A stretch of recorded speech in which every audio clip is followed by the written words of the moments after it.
আমাদের ভাই জিজ্ঞাসা, সেজদার মধ্যে বাংলা ভাষায় দোয়া করা যাবে? সেজদার মধ্যে যদি আপনার আরবি ভাষায় যে জিনিসটা চাইতে চাইছেন সেটা চাওয়ার আপনার যদি ওই রকম ক্ষমতা না থাকে, তাহলে আপনি নিজের ভাষায় দোয়া করেন, যে কোনো ভাষায় দোয়া করতে পারবেন। যে কোনো ভাষায় দোয়া করা এটা মানুষের কথা না, হাদিসে নিষেধ রয়েছে নামাজের অবস্থায় মানুষের কথা।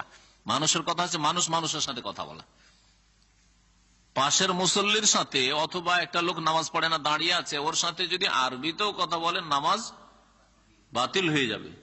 আর বাংলা ভাষায় যদি আপনি রবের সাথে কথা বলেন, ইংরেজিতে আল্লাহর সাথে কথা বলেন, কেরালায় যদি আল্লাহর সাথে কথা বলেন, উর্দুতে আল্লাহ পাকের সাথে কথা বলেন, তো তাতে নামাজ বাতিল হবে না। কারণ কার সাথে কথা বলছেন?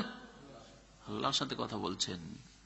হাদিসটা বুঝতে ভুল করেছে, যার ফলে কিছুদিন আগে আমাদের দেশের এক আহলে হাদিসদের পত্রিকাতে লিখেছে এক মুফতি সাহেব যে না, বাংলা ভাষায় নামাজে দোয়া করা যাবে না, এটা মানুষের কথা। কে বললো মানুষের কথা? এটা আল্লাহ পাকের সাথে কথা বলা। এটা কারণ হাদিসে রয়েছে ইন্না হাযিহিস সালাতু লা ইয়াসলুহু ফিহি শাইউম মিন কালামিন নাস, এই নামাজে মানুষের কথা চলবে না। লা ইয়াসলুহু ফিহি, চলবে না এতে।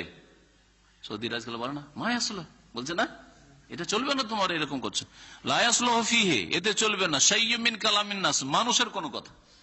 সুতরাং কেউ যেতে পারলে কাইফা হালুক, দাঁড়িয়ে আছে লোকটা নামাজ পড়ছেন না, লেস মাতো সাল্লি, নামাজ পড়ছেন না, বলছে লেস মাতো ইয়াল্লাহ সাল্লি, চলবে? নামাজ বাতিল হয়ে যাবে।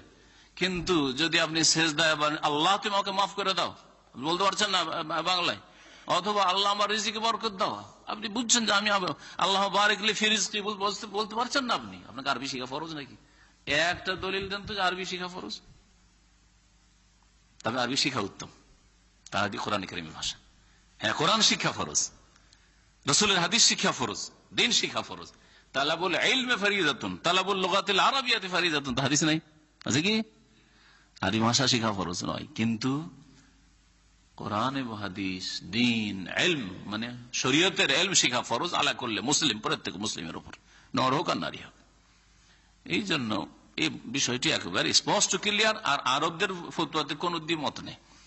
তবে আপনি যখন ইমাম সাহেবের পিছনে নামাজ পড়ছেন, এমনিতে বেশি সময় নেই, এই জন্য ফরজে যদি মুক্তাদি হয়ে নামাজ পড়েন তো এই আমলের প্রয়োজনই না, তসবিহ করার টাইম পাচ্ছেন না তো।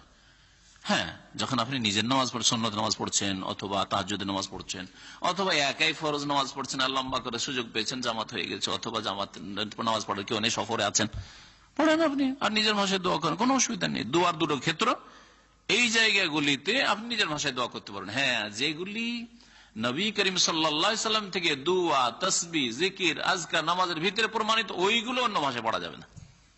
এটাও ক্লিয়ার হওয়া জরুরি। কারণ সেজদায় দোয়া করা যাবে, আল্লাহ আমার গুনাহ মাফ করে দাও, আমার রিজিকে বরকত দাও, আল্লাহ আমাকে একটা নেক সন্তান দাও। আমি জানি না রব্বি হাবলি মিনাস সালিহিন বলতে, রব্বি হাবলি মিন লাদুনকা যুররিয়াতান তাইয়্যিবাতান ইন্নাকা সামিউদ দুআ বলতে যাই না। হ্যাঁ, আমার জন্য জায়েজ হবে, তার মানে এই নয় যে সেজদার সুবহান রাব্বিয়াল আলাটাকে আমি বাংলায় বলবো যে আমার মহান রবের তাসবিহ করছি, চলবে? চলবে না। আযান বাংলায় চলবে? চলবে না। যেগুলি নবী করিম সাল্লাল্লাহু আলাইহি সাল্লাম থেকে আরবি ভাষায় প্রমাণিত, হ্যাঁ, বিশেষ বিশেষ স্থানে আযান হোক আর ইকামত হোক আর নামাজের ভিতরে দোয়া হোক আর সূরা হোক আর সূরা ফাতিহা হোক, এগুলি চলবে না যে আপনি সূরা ফাতিহা বাংলা অনুবাদ পড়ে দিবেন। সমস্ত প্রশংসা সেই আল্লাহর, যিনি বিশ্বজাহানের পালন কর্তা, যিনি রহমান, যিনি রহিম, যিনি বিচার দিবসের মালিক, অনন্ত অসীম প্রেমময় তুমি, বিচার দিবস ইত্যাদি ইত্যাদি। ওই যে কবিতা গোলাম মুস্তাফার পড়ে দিন, চলবে? সিজদাতে যে আমরা দোয়া করব,